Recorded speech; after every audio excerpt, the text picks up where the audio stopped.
আপনাদের কাছে নষ্ট মোবাইলে ব্যাটারি থাকলে মাত্র 30 টাকা দিয়ে একটি রিচার্জেবল লাইট বানাতে পারবেন। আর এই লাইটের আলো মার্কেটের 700-800 টাকার লাইটের থেকেও দ্বিগুণ আলো হবে। আর এটি থেকে অনায়াসে 4 থেকে 5 ঘন্টা ব্যাকআপ পেয়ে যাবেন। তো চলুন আর দেরি না করে ভিডিওটি শুরু করা যাক। তো যারা এখনও পর্যন্ত আমার চ্যানেলটি সাবস্ক্রাইব করেনি তারা অবশ্যই আমার চ্যানেলটি সাবস্ক্রাইব করবেন। তো এই লাইটটি বানানোর জন্য আমাদের প্রথমে একটি মোবাইলে ব্যাটারি লাগবে। আপনারা চাইলে এখানে লিথিয়াম আয়ন ব্যাটারি ব্যবহার করতে পারবেন। তো এই মোবাইলে ব্যাটারি 3000 mAh-এর। তো মোবাইলের ব্যাটারিকে চার্জ দেওয়ার জন্য আমি এখানে TB4056 চার্জিং মডেল ব্যবহার করব। এই চার্জিং মডেলটি আপনারা ইলেকট্রনিক মার্কেটে 20-25 টাকা দিয়ে কিনতে পাবেন। এরপর আমাদের একটি 4 ভোল্টের লাইট লাগবে। তো আমি এখানে 4 ভোল্ট 12 ওয়াটের একটি এলইডি লাইট ব্যবহার করছি। এই লাইটটি আপনারা 10 টাকা দিয়ে কিনতে পাবেন এবং একটি সুইচ ব্যবহার করছি। এই সুইচের দাম 5 টাকা নেবে। তো আমি ব্যাটারির সাথে চার্জিং মডেলটি সোল্ডারিং করে নেব। তো ব্যাটারির প্লাস মাইনাসে আমরা দুটি তার সোল্ডারিং করে নেব এবং চার্জিং মডেলে B+ এবং B- এর সাথে তারগুলো সোল্ডারিং করে নেব। তো যারা এখনও পর্যন্ত আমার চ্যানেলটি সাবস্ক্রাইব করেনি তারা অবশ্যই আমার চ্যানেলটি সাবস্ক্রাইব করবেন। তো চার্জিং মডেলের আউটপুটে আমরা দুটি তার সোল্ডারিং করে নেব। আর আপনারা কোন এলাকা থেকে ভিডিওটি দেখছেন তার নিচে কমেন্ট বক্সে কমেন্ট করবেন। ভিডিওটি ভালো লাগলে একটি লাইক দেবেন।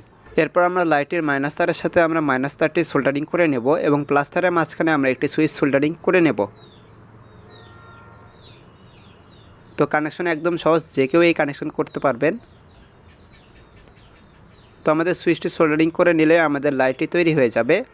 তো লাইটটি আমরা একবার অন করে দেখব যে এটি কেমন আলো দিচ্ছে। তো দেখতেই পাচ্ছেন কেমন আলো দিচ্ছে, অনেক বেশি আলো।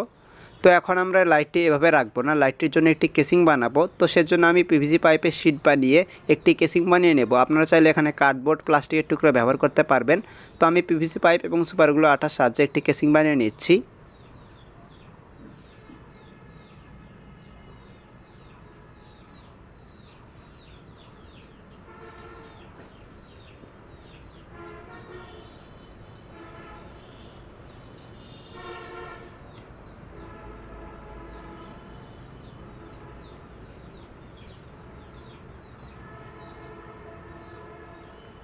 তো কেসিং বানানো হয়ে গেলে আমরা ব্যাটারিটি এবং চার্জিং মডিউল আর সুইচ আমরা গ্লুগানের আঠার সাহায্যে এর ভেতরে ভালোভাবে আটকে নেব।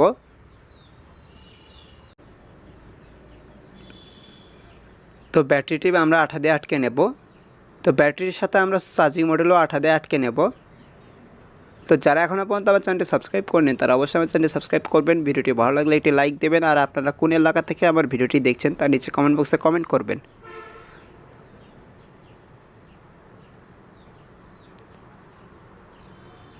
তো এখন আমরা সুইচটিকেও গ্লুগান আঠার সাহায্যে আটকে নেব। তো এরপর আমরা লাইটের উপর অংশ আমরা আঠা দিয়ে আটকে নেব। তো উপরের অংশের মাঝে আমি একটি ছিদ্র রেখেছি। তো ছিদ্র দিয়ে আমরা তারগুলো পার করে নেব। তো উপরের অংশটিকে আমরা সুপারগুলো আঠার সাহায্যে আটকে নেব।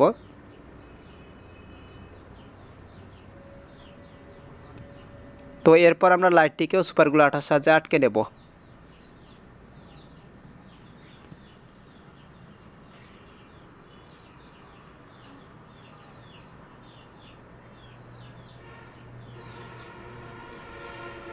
এখন আমরা লাইটের তার আগের মতোই সোল্ডারিং করে নেব, তাহলে আমাদের রিচার্জেবল লাইটটি তৈরি হয়ে যাবে।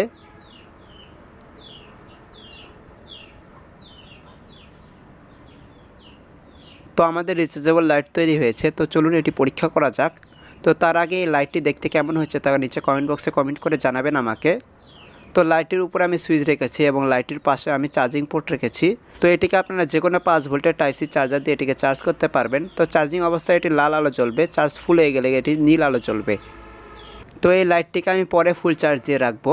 তো এখন আপনাদেরকে আমি লাইটটি পরীক্ষা করে দেখাই। তো আমি দুই জায়গায় পরীক্ষা করব, একটি হচ্ছে রুমের ভিতর এবং অপরটি রুমের বাইরে।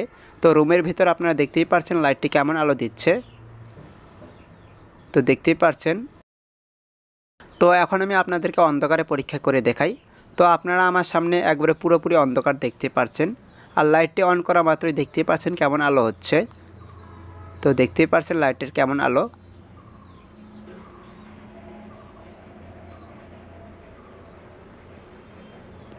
তো একবার বন্ধ করে আবার চালু করে দেখাই আপনাদেরকে। তো দেখুন, তো দেখতেই পাচ্ছেন কেমন আলো। তো আলো কেমন হয়েছে তা নিচে কমেন্ট বক্সে কমেন্ট করে জানাবেন। তো আজকে ভিডিও এটুকুই। ভিডিওটি কেমন হয়েছে তা নিচে কমেন্ট বক্সে কমেন্ট করে জানাবেন। চ্যানেলে নতুন হয়ে থাকলে চ্যানেলটি সাবস্ক্রাইব করবেন। তো দেখা হচ্ছে পরে কোনো ভিডিওতে। ভালো থাকবেন।